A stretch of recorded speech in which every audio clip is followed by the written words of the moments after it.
درود پاک پڑھنے اللہم صلی علی محمد وعلی آل محمد کما صلیت علی ابراہیم وعلی آل ابراہیم انکا حمید مجید اللہم بارک علی محمد وعلی آل محمد کما بارکت علی ابراہیم وعلی آل ابراہیم انکا حمید مجید۔ بزرگوں اور دوستوں، میں یہ عرض کر رہا تھا کہ یہ نکاح ایک عبادت ہے، مذہب اسلام کی ایک اہم ترین چیز ہے، نسل انسانی کی بقا اسی میں مضمر ہے اور انسانوں کی زندگی میں ایک اہم معاملہ ہے۔ اس معاملے کو کرنے کے لیے ہمارا مذہب، ہمارا اسلام ہمیں ہر طرح سے رہنمائی اور رہبری کرتا ہے۔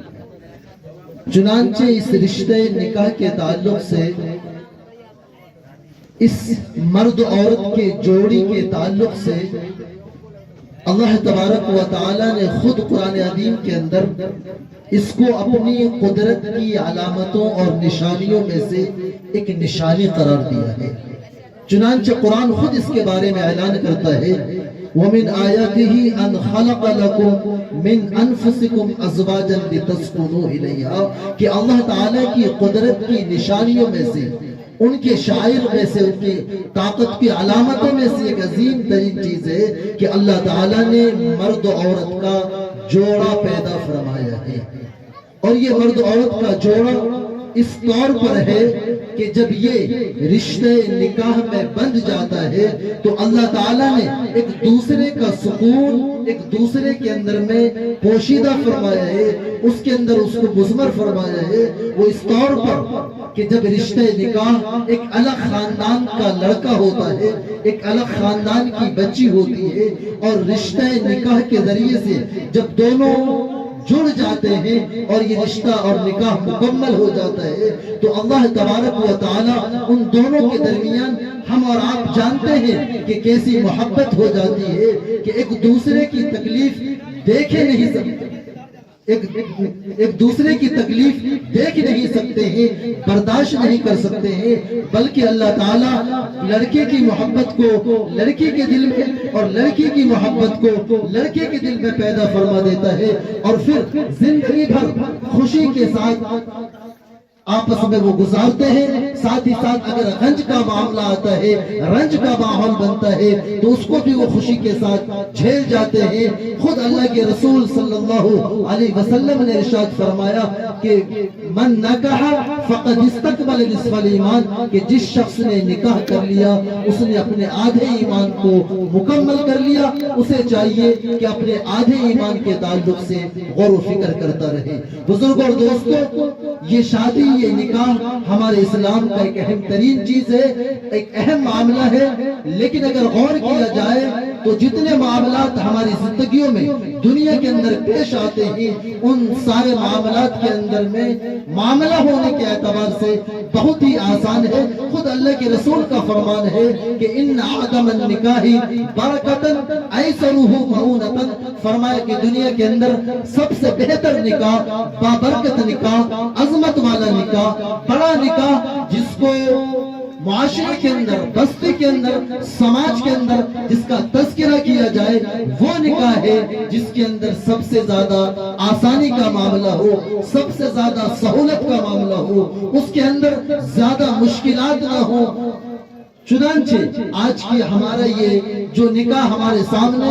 ہونے جا رہا ہے، ہمارے محترم و مکرم جناب مفتی عبدالاحد صاحب دامت برکاتہم، یقیناً یہ سادگی بھرا نکاح، یہ نکاح ہماری بستی کے لیے، ہماری سماج کے لیے، ہماری قوم کے لیے ایک نمونہ ہے، ایک آئیڈیل ہے۔ آج ضرورت ہے ہماری قوم کو، ہماری مسلم سماج کو کہ اپنی شادیوں کو، اپنے نکاح کو آسان بنائے، اس کے اندر رسم و رواج اور دنیا کی جو بہت سارے جھمیلے ہم شادیوں کے تعلق سے، بہت سارے ایسے معاملات جس کا نکاح سے، اسلام سے، ہماری سماج سے اس کا ذرہ برابر بھی کوئی تعلق نہیں ہے، ہم نے اس کو، اس عظیم ترین چیز کو اتنا مشکل ترین چیز بنا دیا ہے کہ وہ جب بچہ کسی گھر کے اندر پیدا ہوتا ہے، جب بچی جوانی کی دہلیز پر قدم رکھتی ہے تو ماں باپ کی آنکھوں کی نیندیں اڑ جاتی ہیں، ان کا سکون و اطمینان غائب ہو جاتا ہے۔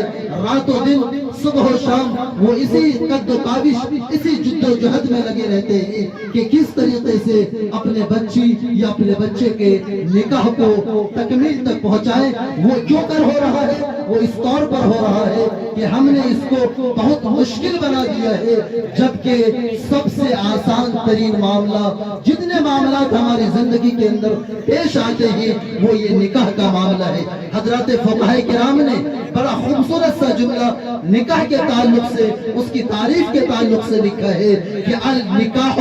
ینعقد بإیجاب وقبول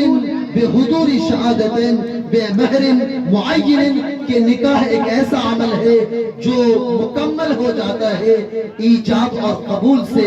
لڑکے کی طرف سے یہ بات آ جائے کہ میں نے کس بچی سے نکاح کیا، لڑکی کی طرف سے یہ جواب مل جائے کہ میں نے قبول کر لیا، دو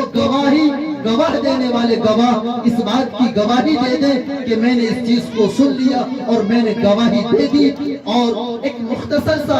مہر مقرر کر لیا جائے۔ یہ 3-4 عملوں کے ذریعے سے ایک شادی، ایک نکاح مکمل ہو جاتا ہے۔ یہ اتنا آسان سا معاملہ ہے، لیکن اسی معاملے کو کرنے کے لیے نہ جانے لڑکے والے ہوں، لڑکی والے ہوں، سال ہا سال اپنی محنت کی گاڑھی کمائی اس نام پر صرف کر دیتے ہیں۔ حیرت تو اس وقت ہوتی ہے کہ جب اللہ نے ہمیں رحمت کی شکل میں بیٹی عطا فرمایا اور اس کو ہم نے پال پوس کر، اس کو اچھی تعلیم دے کر، اس کی عزت و ناموس کی حفاظت کر کے جب ہم اس کے لیے کسی خاص بچے کو تلاش کرتے ہیں، کسی خاص دیندار لڑکے کو تلاش کرتے ہیں، تو اس وقت لڑکی والوں کے، رحمت والوں کے سروں پر بوجھ بن جاتا ہے جب ان کے لیے سماج سے نت نئے طریقے کے انداز میں ڈیمانڈ کیا جاتا ہے، مانگ کیا جاتا ہے ایسی چیزوں کا کہ جس کا نکاح سے، شادی سے کوئی تعلق نہیں ہوتا ہے۔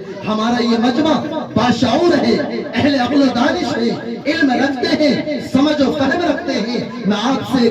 یہ آپ کو پیغام دینا چاہتا ہوں، اللہ کے واسطے اپنی قوم و سماج کے بیٹیوں کی عزت کی حفاظت کے لیے، اسلام کی حفاظت کے لیے، دین کی حفاظت کے لیے، اپنے قوم و سماج کو بلندی پر لے جانے کے لیے اللہ کے واسطے اپنی شادیوں کو سادگی کے ساتھ کیجئے۔ ہمارا چاہے بچہ ہو، ہماری چاہے بچی ہو، ہم اس بات کا عزم و ارادہ کریں کہ انشاءاللہ ہم اپنی بچیوں کی شادی سنت کے مطابق، اسلامی اصول و قواعد کے مطابق سادگی کے ساتھ کریں گے۔ یاد رکھیے گا، یہی شادی بابرکت ہوتی ہے، یہی شادی گھروں کے اندر سکون لے کر آتا ہے، یہی شادی دو خاندانوں کے درمیان محبت و عظمت، الفت کا ذریعہ بنتا ہے۔ ورنہ ہم کسی کا گلا دبا کر، کسی کے سر پر چڑھ کر، کسی سے زبردستی، ہم جو یہ آج کل اللہ معاف فرمائے، ہم جو میں اس ناسور کا، اس زہر سے زیادہ خطرناک چیز کا میں نام لینا بھی پسند نہیں کرتا، جو ہمارے سماج کو زہر سے زیادہ نقصان پہنچا رہا ہے۔ بزرگوں اور دوستو، آج ہماری قوم کی پسماندگی کا، ہماری قوم کے پچھڑنے کا جو بہت سارے اسباب اور وجوہات ہیں، اس میں سے ایک اہم وجہ، اکابر علماء اس بات پر متفق ہے کہ موجودہ وقت میں مسلم قوم اگر پیچھے مالی اعتبار سے خاص طور پر ہو رہی ہے تو اس کی واحد وجہ اس قوم کا شادیوں کے نام پر جو غلط قسم کا ڈیمانڈ اور مانگ کیا جاتا ہے، اور شادیوں کے موقع پر نام و نمود اور دکھلاوے اور شہرت کے لیے جو لمبے چوڑے فہرست کے ساتھ خرچے کیے جاتے ہیں، یہ ہماری قوم اور ہماری سماج کو بہت پیچھے لے جا رہا ہے۔ آج ایک ادنا سا معتدل طبقے کا، مڈل طبقے کا، جو 2-4 بیگھے کا کسان ہے، ایک معمولی سا کاروبار کرتا ہے، آپ ذرا دیکھیں کہ اگر وہ کئی سالوں تک انتھک محنتیں اور کوششیں کرتا ہے، اس کے بعد جا کر وہ 2-4 لاکھ روپے کی اکٹھے کرتا ہے کہ اب ان کا کاروبار چلنے لگا ہے، اب ان کی گھر گرہستی چلنے لگی ہے، لیکن اچانک ایک شادی کا موقع آتا ہے، شادی چاہے بیٹی کی ہو، شادی چاہے بیٹا کا ہو، وہ پوری 10 سالوں کی گاڑھی کمائی جس سے اس کا کاروبار مزید آگے بڑھتا، ایک شادی کے اندر سارا کاروبار، سارا گھر بار اس کا پیچھے چلا جاتا ہے، اور پھر معاملہ یہ ہوتا ہے کہ شادی کے بعد ان کی اس قدر کمر ٹوٹ جاتی ہے قرض کے تلے کہ پھر اس کو سیدھا کرنے میں سالوں سال لگ جاتا ہے۔ یہ ہم میں سے ہمارے معاشرے کے اندر دیکھتے ہوئے ہر شخص اس بات کا تجربہ رکھتا ہے۔ میں آپ سے کہنا چاہتا ہوں، اللہ کے واسطے ایسی شادیوں سے، ایسے نکاح سے، یہ علماء اور ان کی شادیاں، یہ ہمارے مفتی صاحب اور ان کا یہ نکاح ہمارے لیے ایک نمونہ ہے، ایک آئیڈیل ہے۔ ہم یہاں سے سبق لے کر جائیں، ایک عزم و ارادہ لے کر جائیں کہ انشاءاللہ ہم بھی جب اپنے بچے کی شادی کریں گے، ہم بھی جب اپنے بچیوں کی شادی کریں گے تو انشاءاللہ سادگی کے ساتھ کریں گے۔ یہ نہیں دیکھیں گے کہ ہمارا گھر، ہمارا خاندان کیا کہہ رہا ہے، ہماری بستی کے لوگ کیا کہہ رہے ہیں، ہمارے یہاں کے سردار اور پنچ کیا کہہ رہے ہیں۔ ہرگز ان چیزوں کی پرواہ نہ کیجیے۔ اگر آپ کے کسی عمل سے آپ کے رب کو خوشی پہنچتی ہے، آپ کے رسول کی سنت زندہ ہوتی ہے، تو یہی ہمارے لیے سب سے بڑی کامیابی ہے۔ امید ہے کہ آج کے اس مختصر وقت کے اندر آپ یہ پیغام اپنے گرہ باندھیں گے اور دل سے ارادہ کریں کہ انشاءاللہ ہم لوگ ضرور عمل کریں گے انشاءاللہ۔ اللہ سے دعا کریں اللہ تبارک و تعالی ہم سب کو اس نکاح جیسی دین کی اہم ترین چیز کو اللہ تعالیٰ سنت کے مطابق ہم سب کو کرنے کی توفیق نصیب فرمائے۔ وآخر دعوانا ان الحمدللہ رب العالمین۔ ماشاءاللہ بہت خوب، یہ حضرت مفتی شمس تبریز صاحب قاسمی دامت برکاتہم العالیہ۔ اللہ ہم سب کو حضرت کی کہی ہوئی بات پر عمل کرنے کی توفیق عطا فرمائے۔ آئیے حضرت بڑی تیزی کے ساتھ اب تھوڑی دیر کے لیے چند صحرا گنگنانے کے لیے میں جناب حافظ مہربان صاحب سے گزارش کرتا کہ وہ آئے اور چند کلام پیش کریں، اس لیے کہ ہمارے بیچ حضرت مفتی سعد النجیب صاحب تشریف رکھتے ہیں اور حضرت کے سامنے زیادہ دیر حائل ہونا یہ کس چیز کی دلیل ہے، ہم خود اس چیز کو سمجھیں۔ السلام علیکم۔ وعلیکم السلام۔ السلام علیکم ورحمۃ اللہ وبرکاتہ۔